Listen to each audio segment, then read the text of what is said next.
All right, we're changing the wheel hub on our 2013 Nissan Rogue. First you get the wheel off, already done that. Get the cotter pin out. I like side cutters. You'll quickly learn this is not an expert giving advice. This is a guy with a dirt floor garage and a low budget doing work himself, saying you can probably do it, maybe. I don't know you. You're not supposed to save a cotter pin.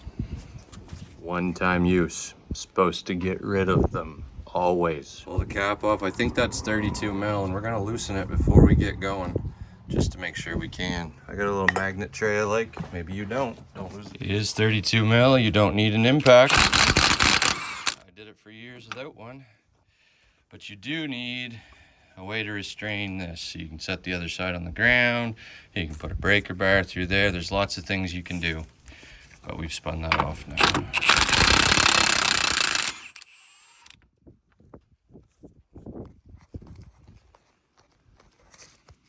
While you're in here, make sure that moves. If it doesn't, you could put a punch here and give it a tap, but mine's moving, so that's good.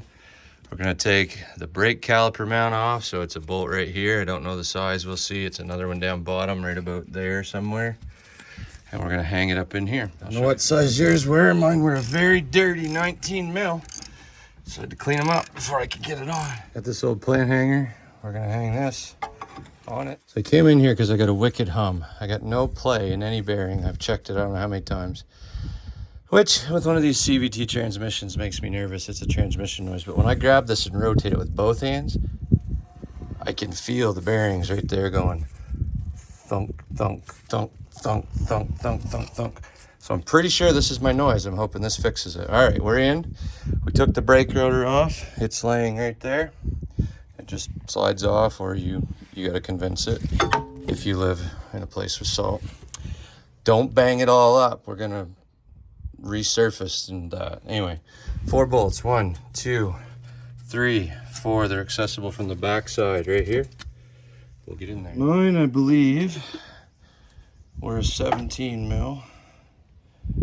They were. I'm checking to see which sockets I have left over.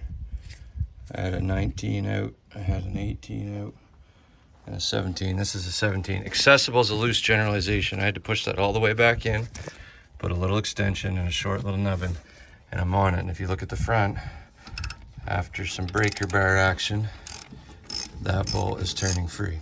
But accessible's a little generous. They're annoying, okay? They just are. You might have to turn your steering. I don't know what you're gonna have to do.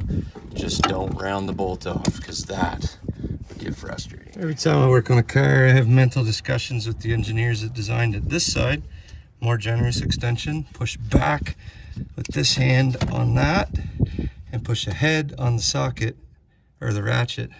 Same hand, and I was able to get it moving. Just so you can see what you're getting into back here. If you push this back, it gains you just barely enough, but not quite enough room to get a socket in there.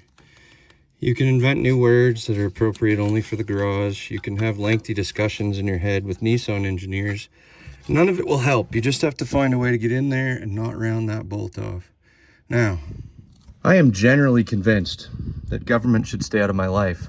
So this is uncharacteristic of me to say, but there ought to be a law that if you're going to design a vehicle, you should be required to drive it 10 years, salty environment, take it apart, at least the maintenance pieces, put it back together again, because you would design it differently. I'm convinced of it. Anybody else? Just saying. Like for instance, this little 10 mil bolt right here that you must take out so you can remove your wheel speed sensor before you take out your frustration on your bearing.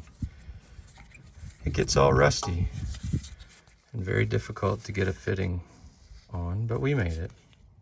I put this back on because I don't want to ruin those threads. And now is the part of the job where all that frustration that I had with Nissan engineers goes into that wheel bearing until it starts to give. You can see it giving right there. We're going to keep after it and get it off of here. Feels pretty good. Feels pretty good. And then one good swing, off it comes. Now we're going to take this off so we can pull the bearing. And now that I have this bearing in my hand, I can tell you I feel a lot better, because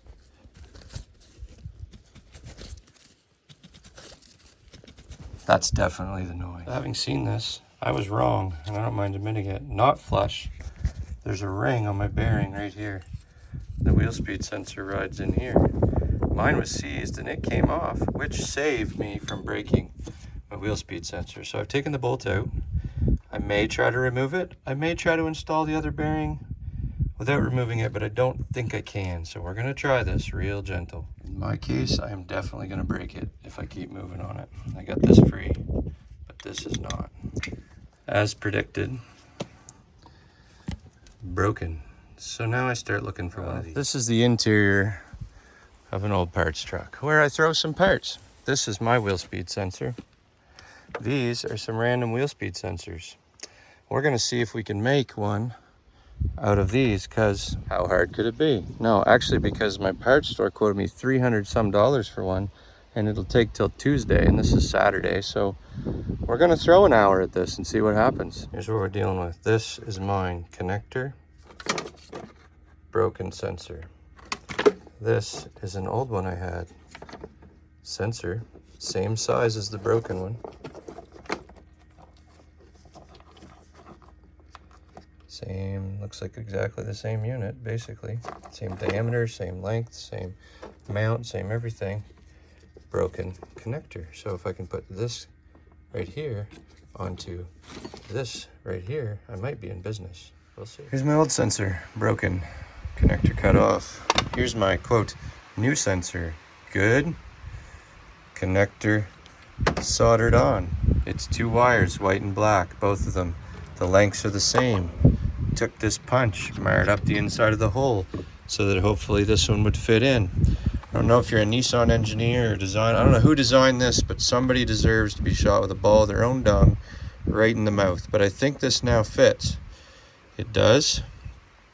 Perfect. Don't get stuck. We're going to take that out. We're going to try to assemble this. Now, you'll notice if you're astute, you might know a reason this doesn't work, but I don't. I'm learning. But you'll notice that these are different lengths and these are in different places, but the spacing's the same. See? So I'm going to have a little extra length. There's going to be zip ties. We're going to figure it out. Necessity is the mother of invention. You just can't have nice things. This is brand new. Let's see if we can straighten that out. Okay, we got it straightened out. This has to be able to run in there. I got to clean the dirt off it, but all the way around. And it can. One of these was messed up.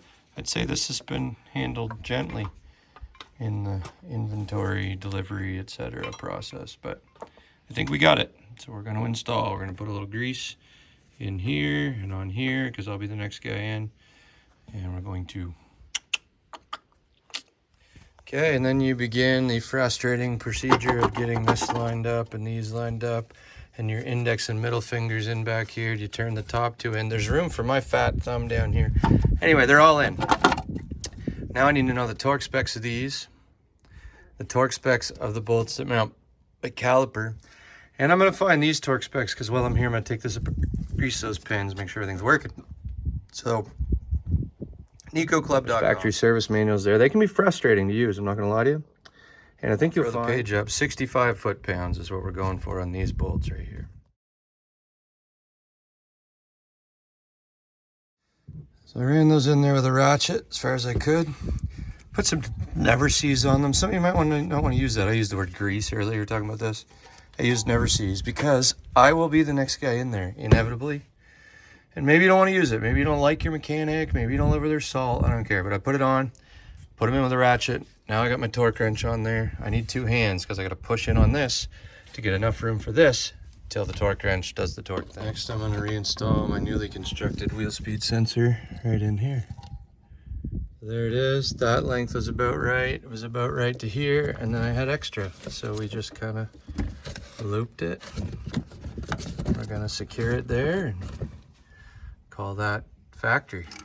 Toss some never sees on these bolts. Same reason. I'll be the next guy in. Gonna run them in there with a ratchet. And then if you were to search the factory service manual long and hard, and I do mean long and hard, I think you'd find a torque value drawn out of spec of 122 foot-pounds. I'll put it on the screen. You have a look and confirm it. You don't know me. I'm clearly not an expert. Just a guy in a dirt floor shop building homemade wheel speed sensors trying to save some money. So don't trust me. Look it up yourself. It's not that hard.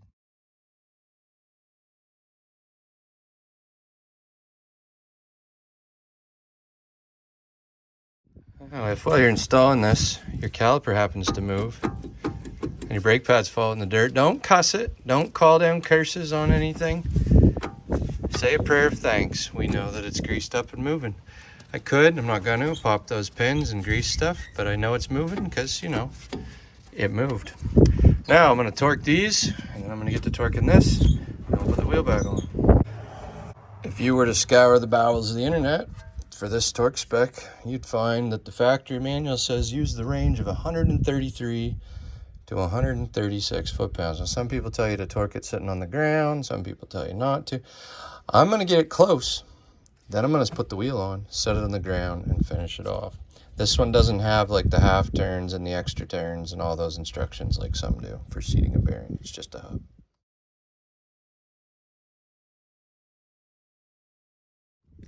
There, all that's left is this, which we'll do after we put the wheel on, because remember, I'm going to torque it. If that doesn't line up for your cotter pin, just turn it until it does. Maybe turn the nut just a little bit. Anyway, put the wheel on, we'll put this on, new cotter pin, we're done. Oh, we're all done. I wiped my forehead with my sleeve. Significantly quieter going down the road. Hearing other noises now.